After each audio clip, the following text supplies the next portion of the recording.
but Cursory presents Top Grading by Bradford Smart. You've heard it many times before, the most important asset in your company is your people. Yet, most companies struggle with hiring and promoting the very best people at every salary level. This, Bradford Smart suggests, is what separates the highest performing companies from mediocre companies. He suggests that there are three huge problems. 1. Dishonestly by weak candidates who get away with lying on their resumes and faking it in their interviews. 2. Insufficient information uncovered during the interview process that allow candidates to be selective in what they share about themselves. 3.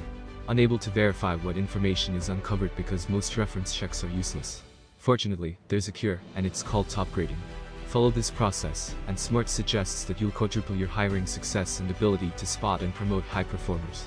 Join us for the next 10 minutes as we explore the 12 top grading hiring steps and how you can use them. Top grading myths. Before we get to the steps, let's quickly review the top 3 myths about top grading, so that you don't accidentally dismiss some of the information below as irrelevant to your business, or skip this summary altogether. First, top grading is not only for big companies.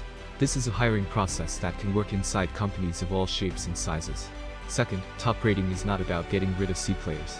Ideally, Smart suggests, underperformers will fire themselves for failing to accomplish what they committed to. Third, top grading is not about rank and yank. Jack Welch famously had his managers force rank all of their employees each year, and fire the bottom 10% of performers.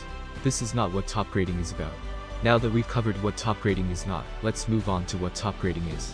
What is top grading? Top grading is about filling at least 75% of the positions in your organization with A players.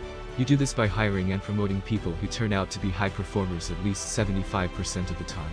Smart says at least 75% because no CEO or manager gets there and says, well, that's good enough. Which brings us to the question of what an A player actually is. Smart defines it as someone in the top 10% of the talent pool available. B players make up the next 25% of talent available, and C players make up the bottom 65%. The most important factor when it comes to availability is the compensation level. Meaning, you want to find the A players for the particular role you are hiring, and at the compensation level you are offering. Rather than paying more for A players, Smart suggests you focus on getting A players for every job, with the salary you can afford. The most important competency of an A player is resourcefulness, which means they get much more done than B or C players with the same amount of resources available to them. It's a combination of energy, passion, and analytical skills all wrapped up into one. Why top grade? There are plenty of reasons you should consider following to top grading process. Here are a few of them. In a team full of BS and CS, your A players will spend too much time preventing and fixing problems of low performers. Top grading companies get disproportionately better talent for the money they spend. Players are talent magnets. The key to top grading. The TORC technique. The key concept that makes the entire top grading process work so well is the TORC technique. It's your truth serum for interviews. It stands for threat of reference check, and it lets your candidates know, at each step of the hiring process, that the final step in the process is for them to arrange personal reference calls with their former bosses. There are two main benefits of this technique. First, it scares away C players, saving you a lot of time and energy during the interview process. Second, it ensures that everything they tell you throughout the interview process will be as close to the truth as you are going to get, because they'll understand that you'll be fact-checking everything they say. Now that we've got that out of the way, let's move into the steps. Step number 1. Measure your baseline success hiring and promoting people, and your costs of mishires. The first step in the top grading process is to determine your baseline for hiring success. Start with the people you've hired over the past 3 years, and then label them a high performer or mishire. From there, estimate the percent of your past hires that are top performers, and the percent of your past hires that you'd classify as mishires. Next, complete the exercise again for the people you've promoted over the last few years. Then, to bring the pain of your hiring mistakes home, calculate the cost of these bad decisions, based on the number of hours you've wasted on the mishires, along with the costs of replacing them. The research Smart has done shows that misfires cause an average of 300 additional hours worked on top of the cost of finding their replacement. Now that you know the actual costs of poor hiring practices, you'll be much more likely to do something about it. Step number 2. Create a clear job scorecard, not a vague job description. The next step is to create a job scorecard, so that everybody knows what A player performance looks like. It should include the measurable accountabilities for the first year, the numbers they need to achieve, and the ratings they should achieve in core competencies. When it comes to the core competencies for the job, Smart suggests that most people list 5 to 10, when in reality there should be up to 50, especially for management jobs. He also suggests that you should color code them in the following way, based on how easy they are to change through coaching, training, and experience. Green equals relatively easy to change. Yellow equals hard but doable. Red equals very difficult to change. This allows you to identify the competencies you absolutely need to see demonstrated before somebody is hired, and determine which competencies can be trained after they are on board. Step number 3. Recruit from your networks. Now that you have your job scorecard, you are ready to start recruiting. The most effective and cost-efficient way to do this is to recruit from your networks of high performers that you and your team know personally. There are 2 types of networks. The first network is the A players that you've worked with. The second network is the connectors that you know can introduce you to more A players. Smart suggests that every manager on your team build and maintain lists that contain at least 20 A players and 10 connectors. In fact, he suggests that this should itself become a job scorecard accountability. To motivate your team to keep on top of it, pay bounties when they refer high performers. Step number 4. Screen candidates with the Topgrading Career History Form and Topgrading Snapshot. C players know how to write A player resumes, so they are mostly a waste of your time when it comes to identifying high performers. The Topgrading Career History Form helps solve this problem by including information that a resume doesn't include, like full compensation history, the true reasons for leaving previous jobs, estimates of boss ratings for performance, likes and dislikes, honest self-ratings of competencies, a self-appraisal.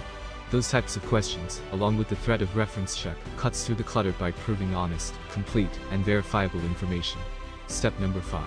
Conduct telephone screening interviews. The next step, rather than doing an in-person interview, is to do a telephone interview. Why? Because you can usually weed out weak performers quickly over the phone, saving you hours of time for each job you are hiring for. There are 7 steps for doing this well. 1.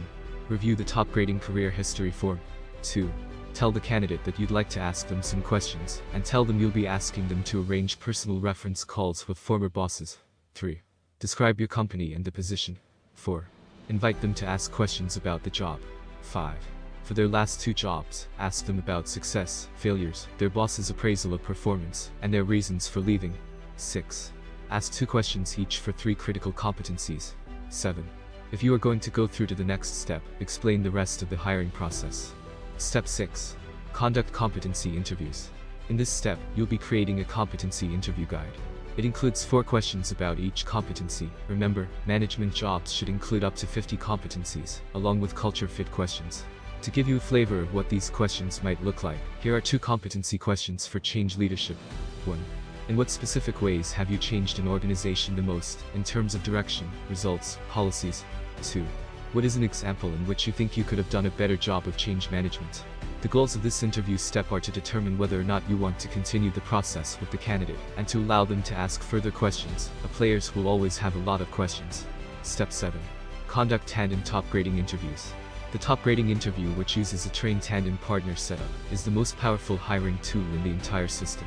You use 2 interviewers instead of 1 because it helps get insights from different points of view, tones down individual biases, and helps ask better questions.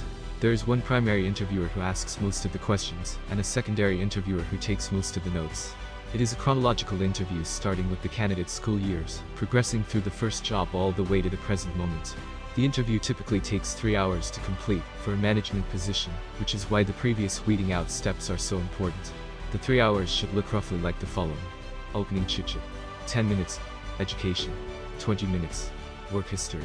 155 minutes. Plans and goals. 10 minutes. Self-appraisal. 15 minutes. Competency questions.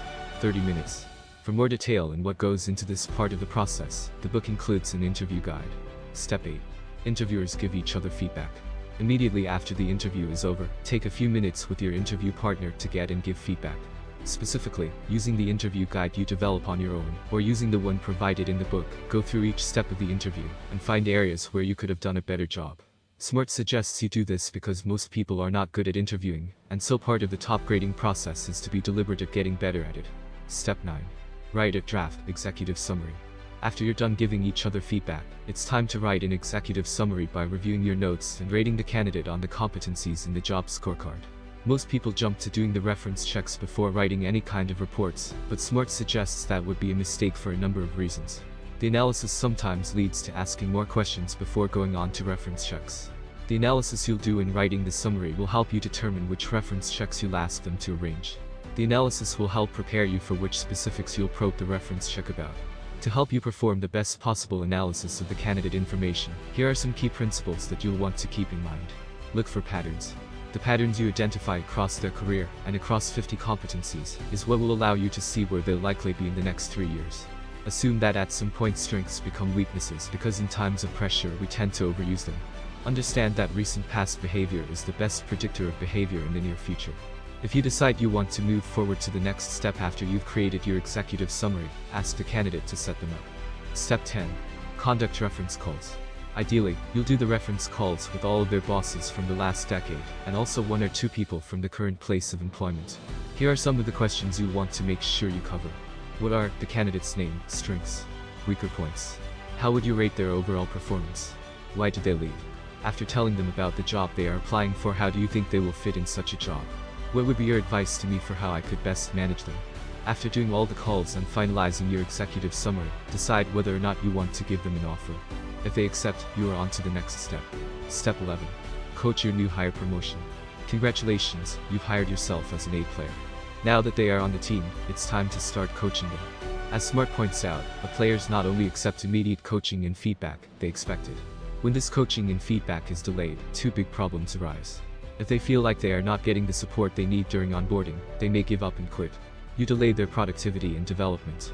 There are a few simple things you can do in order to make sure the relationship starts off on the right foot. 1. Review your executive summary with them, going over every strength, weak point, and every developmental suggestion you made. 2. Ask them to create an individual development plan based on your recommendations. 3. Ensure that the individual development plan includes quarterly reviews. Step 12. Annually measure your top grading success. Finally, this step closes the loop on the top grading process by measuring the hiring success and the costs of mishires. In particular, if top grading isn't used across your organization, you'll want to compare the instances where it was used against the instances where it wasn't used. If your experience is like most companies, you'll find a dramatic increase in your success ratio and a dramatic decrease in costs from mishires. Conclusion. Top grading is a lot of work and might even seem like overkill if you are used to freewheeling the hiring process. However, as Smart points out, even if you only create a job scorecard, use the Topgrading Career History Form, do the starter Topgrading Interview and do the reference checks, you'll be much further ahead and hire more top performers than you ever have before. And that's it for today's video. I hope you liked it. Make sure to subscribe to our YouTube channel for more videos just like this one.